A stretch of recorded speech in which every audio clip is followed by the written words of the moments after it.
and welcome to Your Questions Answered. We are the Dudley Boys of What Culture. I'm Adam Wilbourn, joined by Michael Hamflett and Michael Sidgwick, here to answer all of your burning wrestling questions live on YouTube. But before we get into it, if you're a fan of this sort of thing, make sure you subscribe to What Culture Wrestling on Apple Podcasts, Spotify, Amazon Music, and YouTube. Where we do daily wrestling podcasts where we review Raw, SmackDown, the show formerly known as NXT 2.0. AEW Dynamite, AEW Collision, pay-per-views, premium live events. We have interviews, roundtable discussions, and a roundup of the week complete with a big quiz, of course, on wrestling culture. As I said, though, joined by Hamflett and Sidgwick to answer your wrestling questions. Let's dive in straight away to the chat. Hi to Matt Rains. Hey! First in, thank you for this, Matt. He says, "Happy Monday, brothers. An incredible weekend with the amazing Scott Carlson." I saw that picture. It looked delightful. He truly is one of the nicest guys you can meet. Hang on. I think there's a button for this. And I mean, folks, where's the lie? What is your favourite match and or moment of 2025? Oh, go on then. No, Sid, do you want to go first? I do. I need to do some thinking. You need to do some thinking. Right, I'll do some process of elimination here. Kenny Omega, Gabe Kidd, probably number one. It was just unbelievable.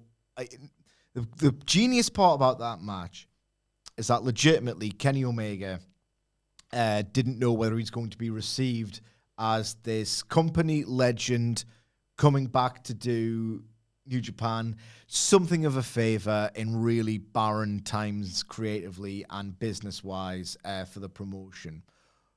He didn't know whether he's going to be, oh, God, Kenny's back. At least we've got something to latch on to.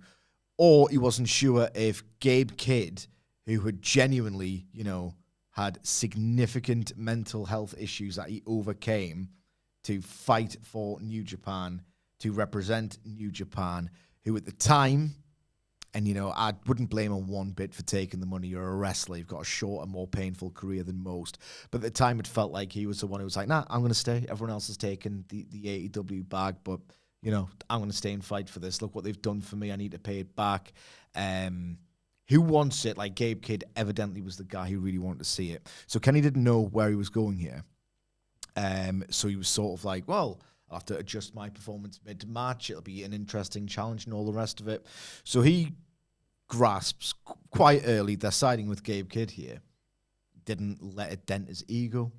He didn't seem remotely flustered by it. What was so genius about the specific nature of, I guess you'd call it a situational heel turn, is that usually the easy kind of way to do it is, all right, okay, I'll just do some heel stuff.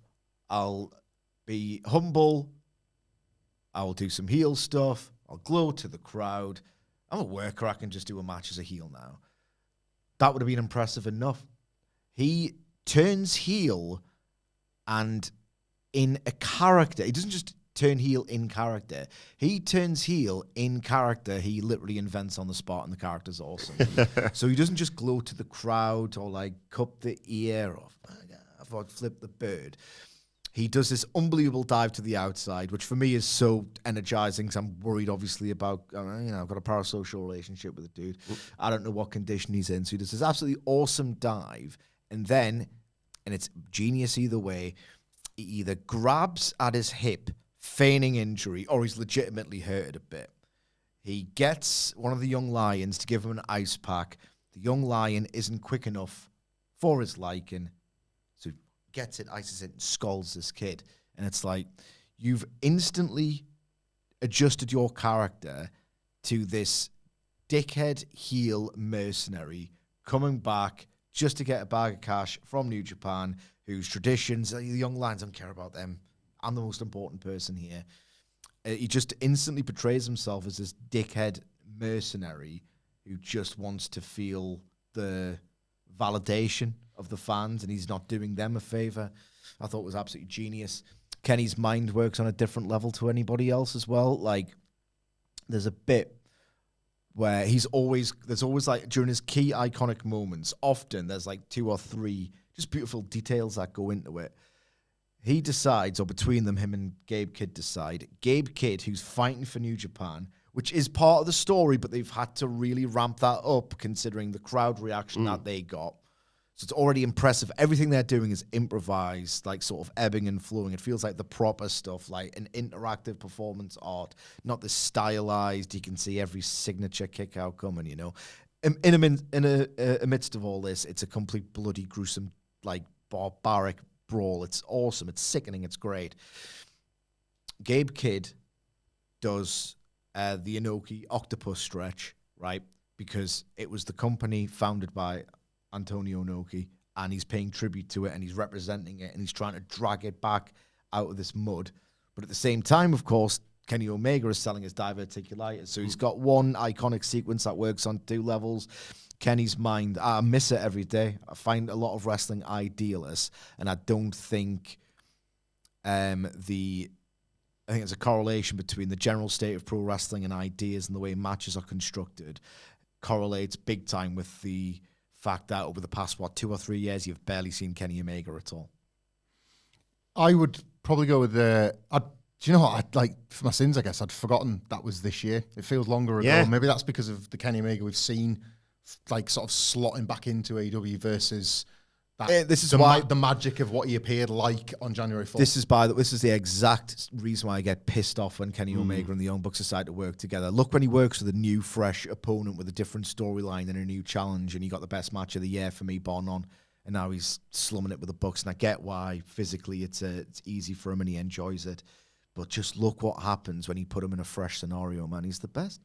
It's the Hollywood ending for me. And I've only watched it twice, which typically with those matches where you immediately feel, oh God, I think that's the best thing I've seen this year. You watch it again, say the next night, or we'll talk about it here. Yeah. And I'll go home and watch it again. And it was that week I watched it again. And I haven't gone back and watched it since, and I would like to, and I probably will before the end of the year as well, just to sort of confirm what's still in my head about it. Because me and Sid reviewed Blood and Guts last week, and immediately coming out of Blood and Guts, I had that feeling about the women's one. I had like so many positive thoughts about the women's one and how Not quite 5 stars, was it? was it not? I don't know. Oh, I genuinely don't know. Very quickly. Oh, yeah. All the way, yeah. It's time to play the game! Time to play the game! It's like, the Dave Meltzer star ratings game. AW Blood and Guts. We'll go in order of the 3 matches. Women's Blood and Guts receives from Dave Meltzer. Based on this, 4 and 3, Nope.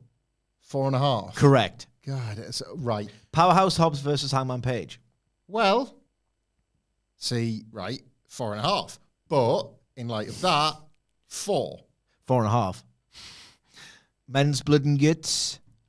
I'm not going to do it because the studio's too delicately set up, and I want to flip the table if you say 5. 5 time, 5 time, 5 time, 5 time, 5 time, 5 stars. I thought it was actively a bit boring in the middle. Like the men's one, a little bit baggy for me, like it points. Not for Dave, it's 5. Anyway. But not Dominic Mysterio versus John Cena. like, I don't know, I loved it. 3. 3.5, just good as Punk Joe. I tell you the rule every single week, guys. If it's TV, only 3.5 and above get rated. Of course, yeah. Pay-per-view, every match gets rated. Speaking of which, Ilya Dragunov versus Johnny Gargano. Is he going to go like 3.75 or something? Yeah, 3.75. So it's a quarter star better than Punk Joe. Yeah. Better than Punk Joe, of course. It's going to stick to him like glue, that one, isn't it? Long time. Fabian Knights versus Josh Briggs from NXT. It's gone 3.5. 3.5, yeah, 3.5. Ricky Saints versus Trick Williams for the NXT Championship. Last he man standing. likes his violence and that he fell. 4.25. But yeah. So just a quarter of a star off the women's Blood and Guts match. Right? So when we preview NXT tomorrow, you right back on the Dave bus on account of that 4.25. I do need to catch up on NXT. I have no idea. I haven't watched a second. Apart from I've seen the Obafemi return. That's about it. Sorry, yes. So Hollywood ending. Hollywood ending for me. Yeah. So we'd reviewed Blood and Guts. And I was thinking, I want to give this like a second look. I'll just skim through some of the spots I remembered and just because it's all in your head, isn't it? I was like, I can't be arsed. Like already some of it had started to ebb away a little bit, and that's not the fault of the work or anything. It's just some matches do and some matches don't. And then by the next day, I was thinking, I can't hold these two in the same standard. Like that Hollywood ending. It was spectacular. Such a hybrid. Oddly enough, something that a lot of people hate in wrestling now. And I don't mean cinematic in terms of the Tony Storm character. I mean in terms of the letting stuff like breathe to such an extent where you're suffocating on all the hot air because everybody's talking and it's all about long lingering shots on people's faces and all that kind of stuff. They did that, but never once did it feel like a betrayal of the story they were telling. It was perfect for the story they were telling. The violence was great. AEW has got a rich history of like violent women's matches that more have hit that haven't, so they had their own sort of bar that they needed to clear, and they like cleared it by orders of magnitude ultimately. It's maybe done Blake Monroe some damage because it's too good. Feels a long way off ever reaching that standard again for her. She'll never reach it in the Fed. Maybe I'm not. sorry, she won't. Probably not. Like Tony Storm, meanwhile, was able to like move on from this story that was so well like curated and crafted around the Mariah May character, but then takes with her this piece of it onto her next thing, which is like a bigger match, really, against Mercedes Moné in a stadium. Something I loved, but something that I don't think about as much as I think about the Hollywood ending. In terms of, because, I dare say Matt's probably like looking for a Fed one from me. Not great year for matches, but like gun to head, I'd probably go with Cody Cena from SummerSlam. Like they got it right. Bells and whistles exist for a reason sometimes, and they were given all of them, but used them to fantastic effect. And it was this. We've talked about this a lot recently. Like that match probably stands as the justification. Every now and then, Tony Khan and Triple H need to have long looks in the mirror and just admit that they can go, Sorry about Yes. that. Sorry about that. Yeah. Use that match as the example of how sometimes it's okay because that the fans were just desperate to give it everything, and the wrestlers in turn were happy to give it back. Sorry about that. Yeah. Yep. WrestleMania. Sorry about that. What was yours? I'm not really good at picking matches because you two are far more intelligent than me on that. I'd probably pick any of the triple threat matches from WrestleMania weekend because I went in with really low expectations from what I was told about them. And they absolutely blew me away. But moment of 2025, as admittedly, with all the other stuff that's happened, it's soured slightly, but you cannot deny that the moment of John Cena turning heel at the Elimination Chamber was like generational. Yeah. Like I remember the buzz about like, and us coming in and talking about like, what the hell's going to happen now? Didn't they fumbled it? They fumbled it. He fumbled. But Poorly fumbled. But the moment itself, like, was. I mean, we talked about it in it. I remember coming in and saying like one of the greatest heel turns of all time in the moment. Yeah, I think I need longer away from the botch of the run. Yeah. Like to be honest, I've not really rewatched it much because it just makes you think of like the stuff that came afterwards. Yeah, I just liked it because I remember when like obviously Cody's in there and he says, "Go F yourself" to The Rock, and I'm like, "Why are you there, John?" Like, yeah, and then I was like, and then he does the knife gun throat thing. I've gone through it. Yeah. In a weird way, and this is going to alienate a lot of you, so I'll keep it brief. Every single time I do a Twin Peaks rewatch, and I'm not saying that the John Cena heel turn was anything remotely as good as David Lynch has ever made, right? But every time I do the Twin Peaks rewatch, I think to myself, I'm not doing two anymore. I'm not watching. It's my favorite thing in the world. I'm not watching one of the seasons. Or at least I'm giving up after that episode in season 2 because it's just like, it offends me how bad it is, and it offends me how light it is and how wacky it is compared to the gravity of what we saw. It's like, it's weird, like that episode in season 2 just feels like, I think it's the most profound thing ever created, and then you just get like this stuff that makes a mockery of it almost. And it's weird. The John Cena heel turn, it feels like a different promotion, a different story, the first chapter of something that just, like, almost instantly it was terrible. So if you're a WWE fan, I imagine that is your Twin Peaks season 2 moment. Yeah, kind of. I'll get there with it probably. It's one of them things that over time, like even now, they're sort of attempting to erase the terrible half a year with this good babyface John Cena stuff.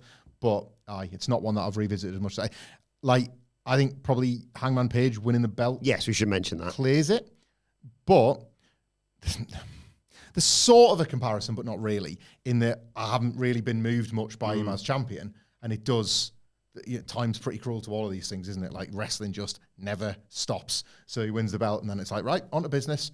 But that week of that pay-per-view and sitting down to watch that show was all about getting what we were given, which was Hangman winning the belt, which was all the baby faces like finally stopping it, which was Swerve the Tree, like I got everything I wanted, every single bit of it. And it was magic. That will stick with me just as much as the Cena turn. Like, albeit it's the nice version of what wrestling is in its moments, I want to give a shout out to Lee White in the chat who says, Dadleys for life, love you lads, from a fellow Dadley at home with a poorly 1-year-old. Oh, get well soon. Get well soon. Get well soon. And then get ready for a monthly experience like this. Yeah. Yeah. Actually, monthly's probably, underestimating how often kids get ill between the ages of like 1 and 4 or 5. But you all get more robust with it, which is something. Yeah. Like you kind of get used to that, and they get used to that, and then you all get into your own rhythms and routines. It's never the same. The wonderful Mimi in the chat says, could more wrestlers have signature/specialized matches to add another layer of drama to the relentless predictability in AEW, i.e. Darby Allin coffin match, for example? I like a genre specialist. I remember I told that story in 2022 where Kyle O'Reilly, who's obviously back in the news, well, AEW doesn't generate no headlines, back at the forefront of the narrative, where Kyle O'Reilly was like a battle royal specialist. Mm-hmm. And then Brody King was as well at one point. Now I'm all into that. I do feel generally like wrestling has too many plunder matches. It would have to be a bit of addition, subtraction. I need to see fewer normal plunder matches if we're going to have like specialty matches and stuff like that. Mm-hmm. Yeah, it feels. I know I'm sure this is not the case, but it kind of feels like it's gone that way with Hangman Page in the Texas Death Match. Feels like an event when he has one. Yeah, like there's a different energy to it, and it does feel like if you're going to pay off a Hangman Page, like a super emotional Hangman Page story, you feel like you need to do it with the Texas Death, and they've created that around him, which is quite impressive, really, because it risks being plunder, and yet he's too artful. Yeah. He's too artful. The matches are too special. The matches are too great, and maybe that is the way. Hangman Page and Texas Death in like 2021, you wouldn't put those two things together necessarily. Now, every time I watch a Texas Death match, I'm thinking, is it as good as what Hangman can do? So maybe a more like organic way of allowing a wrestler to define and perfect an existing match rather than, the other way around. But no, it's magic. When Hangman Page has a Texas Death match next, I will be terrified and expectant. That's how it should be. You should expect something great, and when violence is involved, you should be a little bit frightened. Well, it's gone all the way around. Like there's plunder or there's an advertised stipulation, and you're rolling your eyes at the stuff that was supposed to exist to shock you out of that. Yeah. So you've started to roll your eyes at standard matches. Well, check out the weapons. Yeah. It's gone completely the other way. Ian Andrews in the chat says we should have a caveat rule on best ofs. So Sidge can't pick Omega things, Hamflett can't pick Punk, and Wilbourn can't pick Crocky Maivia. Crocky Maivia. The Croc. Paul Levesque, is that you? So the two Punk things I would even reference from like a best of year would be his pre-Royal Rumble face-off with Cody Rhodes. Just said less CM Punk, mate. But this is what I'm saying. I don't think it's been his year to really talk about. Oh, he sucked this year. Cena's pipe bomb was up there. Nope. He was for me. He was the other half of an excellent Becky Lynch performance. Well, two Becky Lynch performances that brought back Yes. AJ. AJ Lee that was a great moment. Her return specifically would be in my moments, but a lot of that is built off the performance of Becky Lynch in the build-up. My second favourite match was Anarchy in the Arena featuring Kenny Omega. My third favourite match of the year, if you want a non-Omega answer, was MJF Mystico, the second one from the 92nd anniversary show, Arena Mexico. I feel like talking about it as a refreshing match actually does it a disservice. It was refreshing. It's the anti-Boney M match in terms of crowd participation and earnest feeling in that building. Like Mystico starts the match by getting busted open. That just starts the mean to go on. And at the finish, he looks like he's using his last drip of blood to... he's selling in that match is out of this world. Like, even when you see him do moderately better stuff than the botchiest crap you've ever seen in your life in AEW, you still don't really get it. Then you see the Grand Slam Mexico entrance, and then you get it. The match itself, I thought, it's better spectacle than a match. Mystico's performance in that second MGF match is like, all right, that's why they live and die with him. The selling's unbelievable. You think he's practically dead at one point. The countdown tease, that'll blow the... I don't know. Blow your tits off. You say more spectacle than match. Like, it's made me think, I wonder how well... the second one's match and spectacle. I wonder how well John Cena and AJ Styles will age. I wonder what we'll think of that in a year's time. because it was absolutely magic in the moment. And I think we got across everything we were trying to when we reviewed it about, like, you really can't review this fairly as a great match, but then you could totally understand why somebody would consider this their match of the year. Yeah. It's quite a unique thing, and I wonder how that'll stand up if you watch it in a year. It's like completely removed. Like John Cena's been gone a year, and you're just like, oh, that was that. And then you stick that on again. What will it make you feel? I wonder about that. I'm gonna have to bail in about half an hour, lads. Yes, I'll and try everybody else. Flies you some more questions. Just so you know, I don't want to shortchange you. Hi to Mr. James. Mr. James, I know what I want, and I want it now. I want James, because I'm Mr. James. Mr. James. Afternoon, gents. Could anyone currently in New Japan become as big a star as Tanahashi, or is it impossible in the modern wrestling scene? I'm probably the wrong person to ask. No, I don't have that. Like, I don't have the Kenny thing with Tanahashi. I really hope so, is my answer to that. I really, really hope so. Tanahashi does something to me. He evidently does it to a lot of people. If you look at the amount of tickets that they've sold for the Wrestle Kingdom, it is insane. But then not really. If you're going to see that caliber of genius and star for one last time, you're going to go. It is an event. There isn't. I mean, my sample size is pretty small. I've watched criminally few New Japan matches this year. There are certain people getting pushed I've not really had an amazingly long, in-depth look at, so I'm no longer an authority on this. I'd probably class myself as one about 5, 6, 7, 8 years ago. No longer. I'm the wrong person to ask. The thing is, though, is if there was, I'm across it enough where I would have heard. Do you know what I mean? Mm-hmm. Takeshita's a bit of a cheat answer, isn't it? Obviously, with him. He doesn't have the sauce. He doesn't have what... I like Takeshita. He does have this inherent, innate likability. Like, people started to really fall for Takeshita, and he arrived in AEW when that roster was getting too big and there was so much competition for stars, and people just took to him. He does have that amazing sort of spectacle and heart combination as this modern Japanese potential great. It's not really huge criticism of him to say that he doesn't have what Tanahashi has, because nobody does. He has got that almost mythical 70s, 80s babyface aura, like that Von Erich thing, where you can watch old footage from the Sportatorium. I used to love the network for that, just to dip my toe in and stuff. And you can see they are demigods in front of these live crowds, and they respond to the Von Erichs earnestly in a way that, you know, it's all very performative these days, and we go on about that a lot. I witnessed it in real time with Hiroshi Tanahashi. The guy was unbelievable. The way I always put him over is he does a dragon screw in every single match. Every single match. You forget he has the ability to do it in every single Tanahashi match. And when you cheer the dragon screw, which isn't, you know, the V-trigger in terms of this move that's going to get you off your feet, it isn't this like really sickening, awesome thing like an awesome bomb, avalanche. It is a dragon screw, and yet there's no one better ever, in my opinion, even Danielson and Kenny Omega, who I like as much for different reasons, is the art of the when. When do you do that move to maximize a reaction? He's a magician. He's literally a magician in terms of what you can do to me.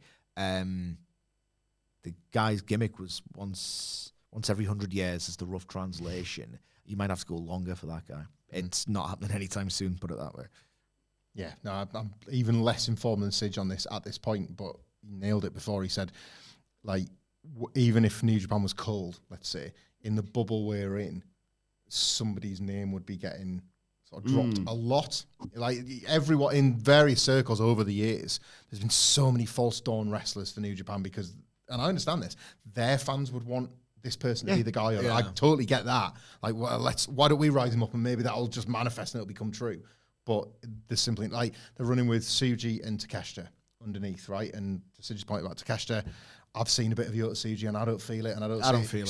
He's fine. He's absolutely fine. But we're talking like an Okada, somebody that like takes to use old parlance, to take the territory forward without these big draws. Like, it's being named Naito is done, probably. Tanahashi is done. Omega's not coming back. Ospreay certainly not anytime soon. These last previous leaders of this company, they look short. in the person to fulfill that I role. haven't even got a Naito replacement, let alone a Tanahashi. Yeah. Just not happening anytime soon. Like we talk on the review pods on Dynamite and thinking, God, it's almost not their fault that they were so class 3 years ago. Like, how do you compare? Tanahashi is that as a wrestler. Yeah. You know, he was too good. Everyone else is just a diminished return of his brilliance. I feel sorry for every wrestler who performs in New Japan. Hi to Lee McVery, who's got a great suggestion in the chat, which we might steal for our content idea, which is banking some stuff for over the Christmas break.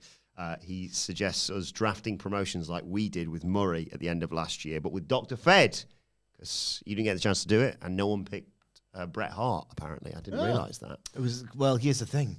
I misread the brief, and I just thought it was current day. Yeah. Honestly. I had the pick of The Rock, of Stone Cold Steve Austin or whatever. Mr. Modern. And that was for anal, right? Anal, my promotion, a new level. A-N-L. All right, okay. We stumbled on that halfway through recording. No, I reckon we could give that a beige. And speaking of booking, MJ Roach 6385 says, finally we get a WCPW reunion card, book a match each and why, all wrestlers open. That is quite the selection. Well, all all open, but I don't wanna wrestlers book are 'em. not open is the thing. Many wrestlers have been cancelled, and I would not want to watch them work ever again. We had Ricochet. Yep. We had Ricochet. We had the Bucks. I'll give you one because it The actually Bucks worked it once in a mood because their gear got lost. They're not alumni. I watched a match and I've made no secret of my. Technically, we had Gunther. He didn't work, I don't think. Oh, no, he did. It was, worked a few. it was Dragunov I'm thinking of. Yeah. Because that was the match we were going to do, and then WWE went, thanks very much, I'll take it from here. I made no We'll take it from here, nurse. secret of my proud disdain for British wrestling. I sometimes don't think it should have ever existed, despite the fact there was a boom that made a lot of people happy. It's wrong. It's off. I mean, it's like wrestling, but slightly off kilter. It's not right. However, one of the few times I had that like skin on fire feeling in person watching British wrestling was Drew McIntyre versus Will Ospreay here in Newcastle. That was awesome. And I would watch a 2025 version of it as well. Like Drew McIntyre as a heel base for the fully rounded, like kind of perfect wrestler that Will Ospreay has become. I'd have a second look at that. Yeah. And just see how, like, because they've both come on leaps and bounds from that period when they were kind of two of the best in the game at the level they were at. I'd watch it all over again in 2025. I would watch that as well. That'd be mine. That was class, that match. Brilliant, wasn't it? Yeah, I was going to say Ospreay kind of has to feature, because it's like, when you said great matches, I was like, oh, Ospreay and Ricochet, obviously, which we kind of invented. Ospreay and Mike Bailey. That was quite good as well. That Ospreay versus Mike Bailey Good. I was think incredible it at was the my time. favourite WCPW match. Yeah, it was incredible at the time. It might look a little bit cheap poppy now because Ospreay's just fleshed out his work with so much like detail and all the rest of it. Can I have family members of WCPW members, WCPW alumni? Is that allowed? Where are you going with Well, this? I'm having Will Ospreay versus Dominic Mysterio, please, because they had the Will versus Ray match. I want to run it back, but with like the proper Mysterio this time. Shout out to Phil Chambers for his excellent camera work on this match, but a bit of a sentimental favourite of mine for a while, before I kind of forgot about it until this very moment, was Cody Rhodes versus Gabe Kidd. Spunky babyface Gabe Yeah. Kidd. Yes. And then Cody put him over the proper way. Like, really well shot. Little and Gabe directed. Kidd, remember that? Yeah. Like Called him Little Gabe Kidd on Dynamite. a proper good piece of business, Yeah. which WCPW was occasionally there for. Like, that was a good piece of business, like in a hot building and stuff. That was probably that show, like when Kirby won the belt. Like They there did was Kirby moments where- versus Ospreay, and it's like, oh, come on. You still do anything, Kirby, and that's great, but I'm an international superstar now. Yeah. And then watching Kirby come into it, Yeah. that could be something. Kaz, shout out to Kaz. He cares. Congratulations on becoming TNA World Heavyweight Champion. Spelled with this one's spelled with a Q. And thank you for. He sent me a lovely book that I might break it out on the Raw review tomorrow. Actually, Kaz says, "What would AEW have to do to make Collision must-see TV alongside Dynamite? Doesn't feel as integral as SmackDown is for WWE." No, they don't have the star power. Maybe the only time I think WWE gets away with it almost because of the brand value. I mean, look at the origin of life of the brand split in 2002, and people just went along with it, in part because it's WWE. It's big enough to make this work. I don't think it doesn't work really, and even they, after a few short years, always seem to grasp this. Look at the amount of like pollination that happens between both shows nowadays. It's like they know deep down it doesn't work. Nobody talks about the recap show years. Yeah. There's a recap show for like 3 or 4 years. So the answer is not a split.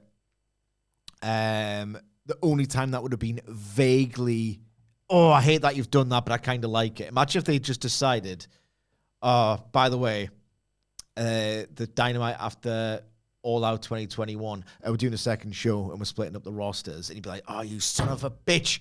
Now I'm not going to get all this dream roster interacting. And that was it, the most popular commercially, artistically, critically. When they kept Punk on Rampage for a bit, and you're like, get to Dynamite. Yeah, that's what I'm saying. If they tapped into that, and then one day it's like, oh, you're getting Punk Danielson at last, or you're getting Punk Omega at last. Maybe then and only then would it have worked. Collision's a fine little show. I actually watch it recreationally sometimes, and I prefer that I don't have to say. I just, as a reviewer, you think, God, I'm bad. I can't come up with an insight. And, you know, I might be cheating here, but I don't think there's any insights. It's not really a talk-aboutable show. Moxley was decent patter from what I saw. I was zipping around it this morning when I couldn't get back to sleep. He was doing I'm fine. He was on commentary. Oh, really? For a lot of it. And he was like, kept getting like probed, like, you know, you got tapped out there. And he's like, nah, everything's fine, mate. Don't worry about that. He was like quite funny, and it was like a weird route to take. You need stars. You need ideas. AEW has a lot of good things going for it right now. It doesn't really have those two things. It does not have those two things. Here's the thing. AEW can't come up with one radically different, incredibly interesting, new, unique take on how to present pro wrestling. They can't even do that once on a Wednesday, let alone once on a Wednesday and then once on a Saturday, 104 times a week. The fact that Dynamite just at times resembles a mostly very good version of everything you've seen a million times. They can't do 1 2 hour, really different, cool, new, state-of-the-art show. To do that for Collision with the numbers, I don't think they would even try. Mo says, I would love to have a solo audio cast of live Collision reviews by Sidge. So that's an option. Just watching it as it happens. Maybe. What a knee bar. Oh my God. Talk on that thing. Yep, that's been sold adequately for 18 seconds. I think we should maybe do, because maybe that's when it's getting binned off the intro, the mention of Collision. Maybe we do one last one as a trio of just goodbye, farewell Collision. We'll never talk. One last episode? Yeah. It was never him. He was never Collider. I know, but we could all do it nice. Why does he have to be in the room on the Mondays all the time now? I mean, I was a Collider when Collision was a going concern. I was actually live streamed the first episode of Collision here on WhatCulture Wrestling. Do what you want. I don't have to be there. How can it mattered? We could do the end of the year. Yeah. Like around like 2025, do the last put Collision content. Do our best favorite Collision moments. A nice wrap up. I think I can take a wild guess at what yours might be. Well, I'm all ears for you. So you reviewed it for longer than me, so I'm sure there's loads stacked up. Was Kyle Fletcher versus Commander this year? Is that a joke? That was awesome. All right, okay. Sorry, I thought you were like doing a bit on like just no. book 2 wrestlers. No, Kyle Fletcher and Commander had a match either last year or this year on Collision. I'm thinking of maybe it was last year. I don't know for sure. It was awesome. But speaking of ticking all of our boxes, Mark Lee Willis says, Hangman versus Mox versus Swerve, Texas Death 3-way. That ticks Wilbourn's triple threat and Sidge's Just Bleed. Do the noise. What could Hamflett add to tick his box? Who was in it? Hangman, Mox, Swerve, Texas Death 3-way. John Mox Tree. So just the words. Wordplay. I love Hangman and Swerve together. Do whatever you like. Put them in tags, put them in 3 ways, put them in 4 ways. Put them in a house that's already on fire. Put them in a house that's already on fire. Put them in a casino battle royale where they might not even interact, but they might. And that's, I think, like AEW bought a lifetime of interest in those two from me. So this works. I'd watch it. Don't like 3 ways very much unless you absolutely have to. I would obviously watch it and think of what could their demented minds conjure. But getting nice thinking about Moxley matches again. Like, I went a long time, like longer than the Death Riders, way longer, years since I've been interested in John Moxley matches. And I'm starting to see him outside of the Death Riders, and I'm really interested in what they're going to do with him. It's been ages since I've thought about Moxley. Him not as the leader of a stable of grumpy hard lads. Like, on his own. How again. long has that been? Oh, it's 2022? Yeah, 3 years. Like, yeah, can't wait for that. Closer to 4 than 3. When you think about it. Like 3.5, over 3.5 now. Mr. Phoenix says, how do you solve the paradox of they should have saved that for pay-per-view versus there's nothing good on weekly TV? It's a good question, sadly. Well, it's... We have an off-season. The answer is the thing that you're never going to get. It's fundamentally flawed. Pro wrestling TV is a model. We've also been... Eric Bischoff broke it. We're long into the era... Like, from 2018 onwards was when we all had to switch our brains around a little bit and accept that, like, sometimes TV is king because that's where the money is. Like, the pay-per-view, it's a mindset game and it won't change for a long, long time. The pay-per-view / PLEs continue to be the event that mentally I think we all work towards. WrestleMania should still be that, but otherwise you could argue that every other monthly show by each company, or both of them, could prioritize Raw or Dynamite because that's where the cash is. I just think as well, like... you can't conjure. If you're going to have too much, like WWE runs too many shows, AEW runs too many shows. The psychological effect of being deprived is quite incredible. Put it this way, I hated my sports team, this time last week. Day removed from another humiliating defeat. I wanted nothing. Thinking about them made me sad.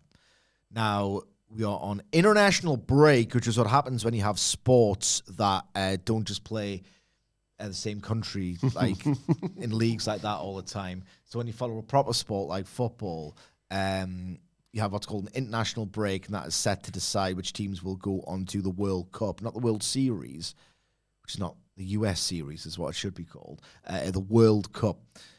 And it gets a bit boring, and England have already qualified handily en route to it coming home. So there's been no stakes, jeopardy. I hated Newcastle this time last week. Now I'm desperate to watch them play again. And I'm starting to believe, Walter Marder, our star striker, has got a couple, didn't he? Got a couple for Germany. Maybe he's going to have that confidence, and he's starting to believe all over again. I've been deprived a week from hating it, and now I'm in it again. Like, you can't deprive wrestling fans, and that's the thing I've been like, if I've got one take that you'll remember me by when I'm dead and gone in that ground, it's that Sidgwick was onto something. He was onto something with that. Speaking of which, before I get your thoughts on football. I don't want his thoughts on Mo's, football. You've got good thoughts. Yeah. Mo's in the chat says, Sidgwick's book was vastly better than the official AEW book. Thank you. Kudos, Sidge. Time to make part 2. I can't. First of all, thank you very, very much. Secondably, that's Arrested Development. Yes. I love that so much. Secondably, the very way, I've not read it, so this is like a completely uninformed opinion. I don't think I would have done that great a job under the confines of like a pro AEW thing that they're going to advertise. Yeah. Do you know what I mean? Coffee table stuff, isn't it, really? Yeah, it's not. It's apples and oranges. Notice the new AEW book in the book, Holes. Yeah. Third of all, massive hole. I don't know if I could do the actual story of the part 2, this slow decline, the controversy years, justice, because the stuff that you'd want to really know about, it's all locked under NDA. And I'm not an investigative journalist anyway. I took the idea of the first book of like, here's why the booking and the attitude and the creative was needed, and here's why in what I'd like to think a lot of detail, it worked as this artistic concern. And the second, the art, like, it's good all the time, who cares? The art's less of a concern now. And the real story with AEW post, where my first, only at this point, book left off, it's all sort of like, what really happened? It brawl out. Well, I've got an idea, but, you can't say it, because you just don't know, because no one will give you final confirmation. I tell a lie, Tony Khan has, publicly, but then it's been widely discredited to the point where you're kind of an idiot if you believe him. If you want a version of an experience of Sidge's second book, just read the Punk article on the website. It's the best thing we put on the website by 1,000,000 miles in 2025. And that's like an abridged version of one of your books about an awesome post-book period of AEW. Yeah. So in the chat, Matt Rains wrote, "Not for me, I still hate it." Then panicked, thinking that people might misinterpret it as the book thing, not the football thing. He's like, "The football, not the book thing." And Mr. Gene said that was almost a bigger heel turn than Cena, which is very enjoyable. But continuation. Calm down, dear. Continuation of the soccer tangent. Well, actually, how are you feeling about this weekend? You're off to watch them, aren't you? Good, yeah. I'm walking into Tony Khan's Craven Cottage. You might get their manager sacked. Who's their manager? Marco Silva. Oh, yeah, I suppose they've not had a brilliant start, have they? Well, they had an all right start, but they've lost the last hour, I think. I'd be over the moon with a point. That's the game, innit? You got to just try and get a point when you're away. Point on the road. So, yeah. Would you rather the Mags, Mackhams, or the Spyrites win the FA Cup or England win the World Cup, says Coventry Josh. By the way, your moustache is looking splendid, Wilbourn. Thank you, Josh, for that. For the look Sunderland on win the my cup. son's I'd rather face. Chesterfield win the Cup than England win the World Now, Cup. England win a World Cup every single day of the week and twice on Sunday.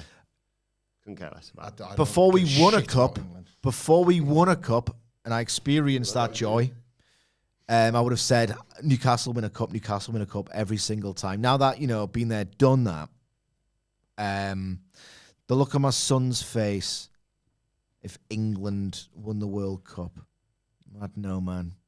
I think I'm going the FA Cup for Newcastle United. Shut Murray up, though, if England won the World Cup. No, it wouldn't. Like, what have Scottish football fans possibly got to be happy about ever? And it doesn't matter if England win or lose; they're just gonna be that way. Like, It would be nice to really would you not want to read the tweets though, of like the didn't fancy her anyway? Like I like the idea of the magnanimous. You can have this. It's like it's got to do with They you. need your permission to It take didn't- it, it didn't- you know what I mean? Like I quite like that idea. Yeah, that's true. That'd be quite funny. That would be very funny. No, and like Sunderland winning the cup, and then like with no disrespect, obviously, I've lived through Newcastle winning the cup now, and I survived it and lived to tell the tale, and I was actually happy for my friends. And the FA Cup's too far. Chesterfield winning the FA Cup over England winning the World Cup. Almost did it if it hadn't been for David Ellery. Yep. So because you're my friend. I know you. I don't give a toss about England fans. Like a lot of them storm Wembley. Like I'd rather Chesterfield. win an FA Cup. Wacka, wacka, he was playing that this morning, wasn't he? He was. They made You it. can't judge England. No, on no, what their yeah, fans just are like. personal taste. I don't care. Yeah, international football is meaningless to me. And the point about looking at your kids and that, like them seeing Sunderland win a trophy would be better than England. I imagine. James has split. You see, doesn't. Yeah. So I think that, England was yeah. the safe space. That for makes him. sense. Jack Grealish getting the winner in the final. I'd love that. It's not getting picked though. Is the thing there. Right, I'll try and fly through some final questions. Quick one here from the wonderful Kyle, 88 Kyles per hour, as it says here in the chat. Sage coffee question: if you wanted a bolder flavour but not as much caffeine, would you add some decaf or find a darker roast?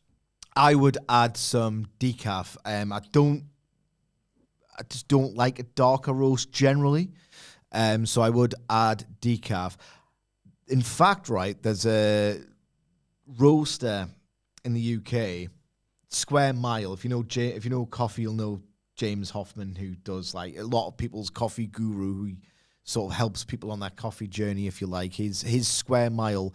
I do think there are better roasters, to be fair. I was expecting like the creme de la creme if his name was attached to it. But he does, that roasted is a half calf, where it's like half caffeinated, half decaf beans. So you get like a milder hit, which I think is a nicer than just going full decaf. 'Cause what is the point? I want coffee to wake up and taste nice at the same time. But yeah, don't like dark roasts, mate. David Hunt says, how differently do you think this year would have gone for the likes for AEW if the likes of MGF, Swerve, Ospreay, and Kenny were around full time? Would the women's tag scene be collision fodder? It will be in about a month anyway, so I'm sorry. Look, I got very excited when I saw there was 3 women's matches on Dynamite this week, and there's 3 across Dynamite and Collision. I think there's a couple. you can. Maybe I'm guilty of underestimating the impact that the various absences have had. There's a lot of star power they are missing, so maybe I am guilty of that. I don't think it would have been We're So Back levels if they were around. I just can't see it. The conditions aren't there. They really aren't, and it would take a video essay for me to explain it all. But certainly, you get moderate improvement in crowds, ratings, atmosphere, interesting things going on. I don't think they're back if they don't suffer any injuries, though. It's done a bit of a number on me, that, because I was not optimistic, but I was hopeful that the process would function enough that an out of nowhere challenger would emerge. You know, or like somebody, there would just be a groundswell behind somebody or whatever. And I felt a little bit of that for Fletcher, even though we all know he was going to lose. And then that's why I've really lost my patience with Samoa Joe, because I understand. I'm not going to get into the Joe debate again, but I understand why you would go with him. But God, I wish you would pick somebody else. How's Hobbs? Hobbs was Who had his kind of showed you match on Wednesday, didn't his he? match on Dynamite against Hangman Page, 5 times better, and people will remember it than that turgid Joe match, which it was my least favorite type of matches. Nothing to look at. Oh yeah, he's done the right things in the right order, and I couldn't be arsed with it, mate. It was so uninspiring. And there's a Hobbs, and there's probably a couple of others that, you know, were they permitted by the booking or the way that Tony Khan books could get above that and fill these spots even temporarily, like Mick Foley was permitted to do in the absence of any real challenges to Steve Austin in 1998. Kind of made himself like a made man, more than just being a guy that you could prop up against a babyface champion. He was like, no, you always need a Mick Foley. There's guys now that could be like occupying those spots. I watched the pick me Austin, and then the leg. Yeah. Do love music stars. Yeah. I watched that last night, and I don't know how photographic your memory is. Which olden days wrestler was that like, he can still go on that same show? Was that a Raw? Uh-huh. The leg. So it's when pick me comes Dude Love, and then just without Austin say so comes in and they win the titles. It's an old guy wrestler. I'm like, he can still go. No, you're gonna have to tell us. I'll kick myself when you do tell me, but I'll give you a clue. Jerry Lawler and Brian Christopher versus Ivan Putski. Aye, Yeah. He rules. Yeah, He comes in for 2 minutes. Just mega over as well, and he's doing the old stuff, and it's like it's in the war zone, and he's still like he's old man ripped. He's got that jacked barrel. He's awesome. Yeah. He kicked ass. Ivan Putski. Scott's not so good. Not so good. Hell of a body. I've got time to answer one more question. I was going to say, final question I'll leave to Coventry Josh. Yes, I'll speak for the rest of them because you two won't be. I will be watching the Ashes. You're washing the ashes? Well, washing the Ashes? If you think my washing the Ashes is you wait till I'm watching the Ashes because the time difference is going to ruin because it's in Australia. So rest in peace. Ashes to ashes. Dust to dust. But Coventry Josh says, if John Cena were to debut today, same age as when he did get debut, in the business, he's not good enough. Would he reach the levels of over he is now? Yeah, he's got star power, charisma. I find him to be a goofy idiot, but he has an effect on people. Here's the thing, though.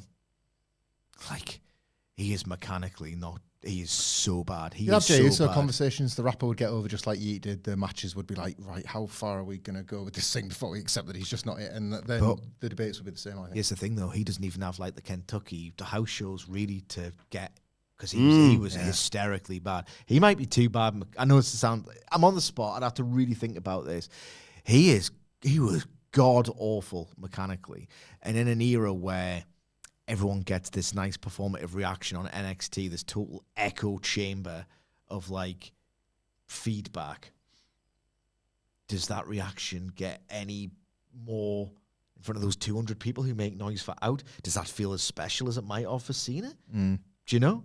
Like, I mean, the answer is yes. He would probably be a massive star. But, like, who's his competition on SmackDown in 2002? Reverend Devon. I mean, they were absolutely desperate for people who could go and for people who were good. And he was getting outworked by Reverend Devon for what he I showed know. us earlier. So SmackDown 6 was as big a problem as it was a success story because what it did was box those 6 off as people that, like, Vince McMahon wasn't going to push as like a top guy. So it was like, well, yeah, this works good. Now can I have some money drawing stars, please? Because he didn't believe any of them were. So Cena, like, as a rapper, was just something, wasn't he? You know, he had Brock. That's about it. Like, it wasn't a star game at the time. It was anyone's. I think that's one of the reasons why Vince was like, "Do it, show it," because you're not going to get it. It's not this side of 1995. You're not going to get a better chance. I'm on my arse here. Can someone save me? Yeah, of course he would. Interesting subject to tackle because he was hopeless. He was hopeless. Does he get the opportunities? Well, let us know your thoughts on everything we've discussed in the comments section below. What do you think? Sorry, quickly.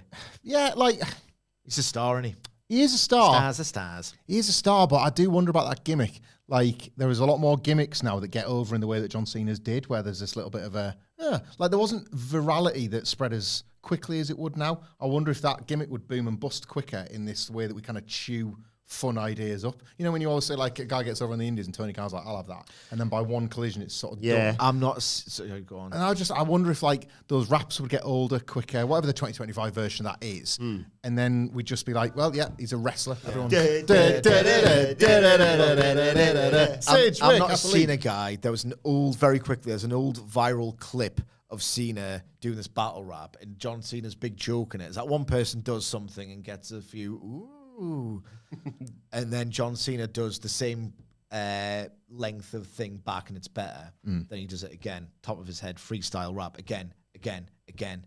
When he does the prototype rewind and he keeps... Yeah, and the guy goes again. This guy's like, I'm already dead. Will you stop it? But he's getting he could... Isn't that when he's in a queue or something? Yeah. It's like probably really problematic in certain the content. I'm not suggesting you go and hunting down, but as a technical feat, it's very impressive.